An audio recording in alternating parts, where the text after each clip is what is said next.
Welcome back everyone to the Rockies franchise. We are in our second to last episode of Season 2. Now, I'm going to start really speeding things up here in Season 2, similar to Season 1 actually, mostly because we're not going to make the postseason. We have a lot of prospects I want to see play, and they need some time to develop. And quite frankly, Madden's coming out in August, and I'd really like to get that being my focus when that comes out. Probably won't be playing CFB 26 unless some pretty drastic changes are made from the last one, but we'll see. In any case, I know the series, while it may continue, won't be my #1 series going forward once Madden comes out. So let's do some heavy simulating, and guess what? Justin Turner fractures his leg. He'll be out 2 to 3 months, and he was our best batter, hitting .304 on the season to this point. That was unfortunate.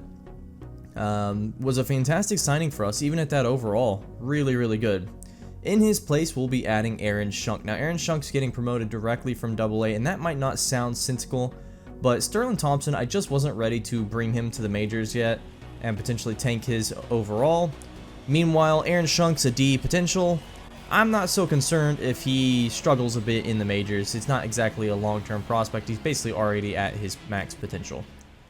Let's go ahead and get started off here in a game against the Cubs. This is actually a game against German Marquez. Of course, we traded him earlier this season, and we'll watch a little bit of Walker Buehler here as this one is going out of the park. De La Rosa will not be able to track it down, and that's going to be a home run given up by Buehler in this first inning, this first batter actually, Dansby Swanson.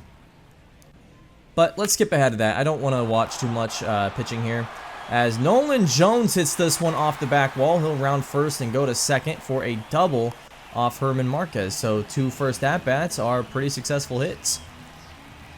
Nolan Jones still having a good season as he's going to take off and run with this one. A hit-and-run situation here as Tovar will actually get to first, and Nolan Jones will score because he started with such a lead.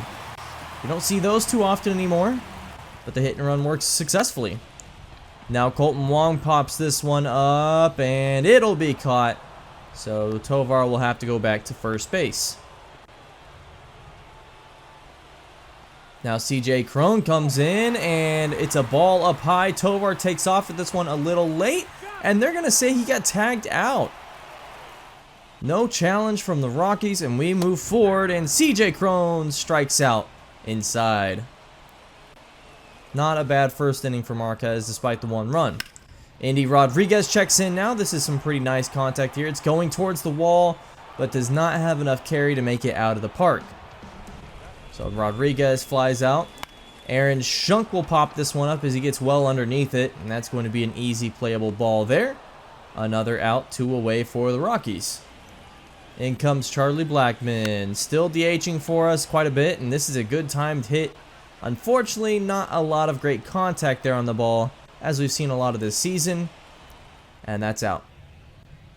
Nolan Jones back in, some good contact on this ball. It's flying out, but it will not actually make it and drop in time, and that's yet another out as we go to the bottom of the 4th now. Tovar strikes out on the slider, and German Marquez was a well-oiled machine by this point, of course. Now swinging at the sinker, striking out on that one. Andy Rodriguez gets underneath this one, or actually out in front of it. And that's going to be another one that Rodriguez might have been able to knock out of the park, but doesn't. Aaron Shunk. He hits this one. Great timing there by me. Weak contact by my hitter. It's been the story of these games. Either my timing is off or my timing is on and they can't hit. And then Charlie Blackmon grounds this one right to first base, and he's out to end the 5th inning. Aaron Hickson, and he'll pop this one up the middle. But that is playable, and Aaron Hicks not enough speed to reach first off of it. How about Jeremy De La Rosa, one of our newer additions to this lineup. Another one up the middle, a grounder that is played, even with De La Rosa's speed. We will end the 6th now as Nolan Jones strikes out, looking at a fastball. Now CJ Cron hits this one, and that'll be a base hit to right field. Cron reaches first, and now we potentially can at least get this game back within 1 with a run. Rodriguez, and he misses on that one. It's a strikeout, but Rodriguez will reach first on the wild pitch and advance Cron to second. Sometimes better lucky than good, but unfortunately we could not cash in that inning. As Aaron Shunk would pop this one up again. I was waiting to say that. Shunk popped it up 3 times in this game. And it was just really unfortunate. I was hoping to see him do decently well in relief of Justin Turner. I think Justin Turner would have scored those runs. But Charlie Blackmon reaches first on a base hit here. So bottom of the 8th, down 3. This is our last really chance here. Blackmon takes off running. And actually will make it. The error gets him to second base. And Nolan Jones strikes out yet again in the 8th. The Cubs would win this one as they would actually blow that lead to 10-1. So not even close, frankly. Swanson gets the win. And the Rockies get the L, as it were. How about a game from Herman Marquez? Really good. Really impressed by him. Let's go ahead and move on, though. I'm kind of getting tired of the majors. My team is just bad. I will be completely overhauling it in the offseason. Or at least I'm going to try to. So in the meantime, let's take a look down at AA, where we have the prospects of the future and Dave Peace. Peace misses on the slider low. Shouldn't have even swung at that one. Not even close. And then misses at the 2-seamer high. Peace in his second at-bat, and he'll hit this, and it's dropped. Shortstop can't grab it cleanly. That's an error, and Dave Peace will reach first off of it. Not bad there. Peace going to actually gain a little lead here and take off. So he gets a nice lead on this one and easily gets to second base. One thing with Dave Peace is that speed, you always want to be testing the steal here. And he's going to extend his lead a little bit here. And takes off with this one. He'll get to third. But this will be the double play and the end of the 3rd inning for the Rockies offense. Now bottom of the 3rd, Peace fielding here. He easily will run underneath this one with that speed. And then I didn't know where to throw the ball. They actually were waving him home. That was kind of interesting. Didn't take it though. So my mistake there with Peace. And now underneath this one gets jammed. And this is going to be a fly out here. Dave Peace unfortunately not getting a ton of great hits in this game. Now top of the 7th. Score tied 2-2, and Peace grounds this one. And they're going to say he didn't reach base there. I don't get a challenge attempt from this one, and that's the end of the 7th offensively for Peace again. Really unfortunate there. Now Dave, oh, this is new. I was not expecting the symbol combination there, and we're going to give up an error and a double off that. Top of the 10th is this to go extras. We have the Ghost Runner on second. Peace batting here. And he's late on the fastball and he strikes out, and that would be the end of his game. As the Yard Goats still would get the win, so not too bad there. And we'd watch one more game of his because I didn't like where that one ended. Here's Peace in the 1st, and he grounds this one to 3rd. Easy out there for Peace, unfortunately. Now bottom of the 4th, and Peace grounds this one up the middle. Another ground out there for Peace, as he just, even with that 95 speed, can't reach base. Now missing on the slider, falling behind 0-1. Now 1-2. Fouls off the 2nd slider there. Still 1-2 in the count. And then hits this one. It's dove for it, and it's not grabbed. So Peace will reach first again off of really what wasn't necessarily his best hit. Although it does go down as a base hit and not an error. Peace leading. I don't know how to steal here, but Peace will take off. Maybe I'm only allowed to steal if I'm told to steal. I'm not really sure. And he does reach second off this. Down 2-0. The Yard Goats need a score here. Peace leading a lot here. It's a strikeout, and we're going to the 7th. And Peace misses that opportunity. Bottom of the 9th, leading off here. Fouls off the slider. Count runs 1-1. And then he pops this one up. A little early on it. Not great contact. And Peace will fly out here in the bottom of the 9th. And the Yard Goats would lose that one, unfortunately, as I just couldn't get a whole lot of offense going with Dave Peace. Now, once he reaches base, he's very dynamic. The problem is the power is not there. It's a lot of contact. I think he'll be decent whenever he makes the majors, but he needs to grow that power a little bit. Let's do some simulation now. as the Rockies really have been struggling. But we do get offered a trade here. David Fry, third baseman. Now he's a 29-year-old with B potential. Only has 2 years of MLB service. And they're offering for Brendan Rodgers, 28 years old with A potential. So this might not sound like a good trade on its surface. Looking at the money, however, we can offload Rodgers' contract. They get a slightly better prospect. It kind of works for everyone. They eat that cap. And so we move on. The Diamondbacks defeat the Rockies, and we have some scouting to do. Cal Franklin, third baseman. I know we just traded for one, but I wouldn't mind signing a prospect third baseman, and the 18-year-old could be really good. Now the Rangers, we have a trade offer for Tyler Matzek for Kevin Rivero and Jose Corniel. And neither of these are exactly going to be high caliber prospects in the future. See potential, but I just wanted some more players that can beef out our minor league system, and a C potential reliever could end up being someone who finds his way into your bullpen. I think Kevin Rivero could be a very solid player for us in a year or two. Looking at the lineup now, Yanquiel Fernandez will join the majors, as we'll move him up to play left field against righties, and against lefties, Yanquiel will be playing center field in place of Brenton Doyle.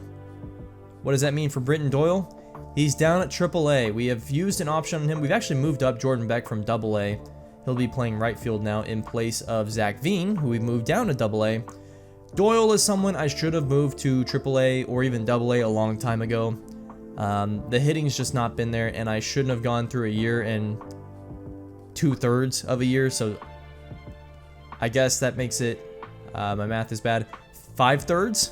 We've gone through 5/3 of this franchise with Brenton Doyle at the majors, and he just isn't ready for it, offensively at least. Well, we're in last place. We're going to continue simulating here, as we do actually win a series against the Giants 2-1. And now we're at the All-Star game here, as we are in a series with the Guardians, but obviously we're not going to play any of that. We found out Jeremy De La Rosa dislocates his shoulder. He'll be out 1 to 2 months. We do get Alex Cobb back, but that's it, and we're on the draft. So we are ready for the draft, and I think I did a better job scouting this year, and we'll see how that plays out. But first overall pick, I did have someone in mind. Carmen Cabrera goes, and yeah, he's going to be solid. We know he's going to be at least 88 potential. He did opt out of the doctor exam, so this is a little bit potentially of a snake bite here, but I think it's a good pick. Number 2 overall, Sean Gutierrez, who I definitely was interested in. But actually looking at those ratings, maybe not so dynamic. 74 to 86 potential. We'll see if the Padres made a good move there. How about third pick? Gus Heinlein, and this was the killer. This was the one I was going to take. Starting pitcher. We had him ranked 4th on the board. I thought he could have been really good. And it came down to 2 at pick 7, as Guillermo Gonzalez, who was also one of my highest picks, goes to the Brewers right before us. Paul Norris, starting pitcher. We had 80% on him. Really high potential possibility. Overall could be really high as well, but he did opt out, and that was something I was keeping in mind, as I thought he would be a solid pitcher. Alejandro Villafuerte, though, was the one I had been looking at for a long while. 21 years old. Overall should be in a startable spot if it's in the middle. Now, our draft rank on him was 11th. I personally had him number 1 by this point, but it was between him and Paul Norris. Colt Yamato was something I was considering. I ended up going with Alejandro Villafuerte. I just thought while the potential range was probably going to be a little lower, the starting point was going to be a little better, and I wanted a shortstop of the future that also could play earlier on. Now pick 2, 42nd, and we still have a lot of our prospects that we discovered. Colt Yamato from Japan, definitely intrigued with him. We had him 8th on our board, not ranked by the MLB. So this was an easy pick here. Colt Yamato, the starting pitcher, will join our rotation. Now he will probably be starting at either AA or AAA, depending on where that overall range is. But I don't think it'll take him long to get to the majors. Jared Papas, another one that I feel like we really discovered here. Now he was on the MLB board, but we had him ranked 3rd overall on our draft board. I had passed on him to this point.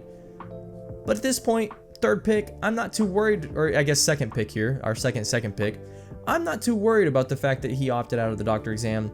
That's an okay risk to take when you're this far in the draft, and the upside there with him was insane. Now we're in the 3rd round, pick 78, just 4 picks later. We still have a guy that our draft board had ranked top 15. We're talking potentially a game-changing class for this team's future. 85% scouting on Jackie Sweat. I really liked what I saw from him. Had the potential to have all his per 9s in good spots. I know we're going heavy on pitcher, but this is an 18-year-old that could be up to a 94 potential. It's worth the risk. Sometimes you have to take 4 at a position to have 1 hit. Now we are in the 4th round in the hundreds, and we're going to take Billy Kelly, who did opt out of his exam. Didn't have the highest potential ceiling, but we knew he was going to have decent potential, and I just liked where I saw with him ratings-wise. Pick 138, and there's still some players I had high interest in. Bobby Beck was one we hadn't scouted a whole lot. This was kind of just a high-risk, high-reward flyer pick. And then round 6, final pick of the draft. Well, Lincoln Harris, 75th rated prospect. Overall, might not be the best, but that potential's not terrible. And, you know, he might start earlier than we realize. I mean, if he's in the middle of that, he'll be around 66 overall. Not too bad. That would actually end our draft there. And of course, we will sign the draft picks, but we will not be seeing their ratings until next episode. First, let's get started off with yet another trade. Antonio Senzatella. This is just offloading budget at this point, and if someone's willing to take him to try to make them a little better, we'll take it for some prospects. In this case, a left fielder with a potential that's in the 50s. We'll also trade with the Marlins here to get some prospects and offload some more cap, or I guess it's not cap space, it's just salary. And then Charlie Blackmon will trade for a reliever prospect. And we're on to signing draft picks. Colt Yamada immediately signs for the lowest possible signing bonus here, so that was definitely a positive. Alejandro Villafuerte, can we sign him for roughly what he's asking for? At 50% interest, I wasn't certain of that, so we went up to 7. He still wasn't interested. Actually, his interest didn't even go up after that offer. Lincoln Harris, can we get him for the lowest? Yes. So as far as I understand, this actually doesn't come out of your overall budget. This is just like almost a mini game each season with your draft picks to see if you can get them all. Billy Kelly signs on with us for the lowest. And then we try to bring in Jared Papas for the lowest. That's about 730. He signs on.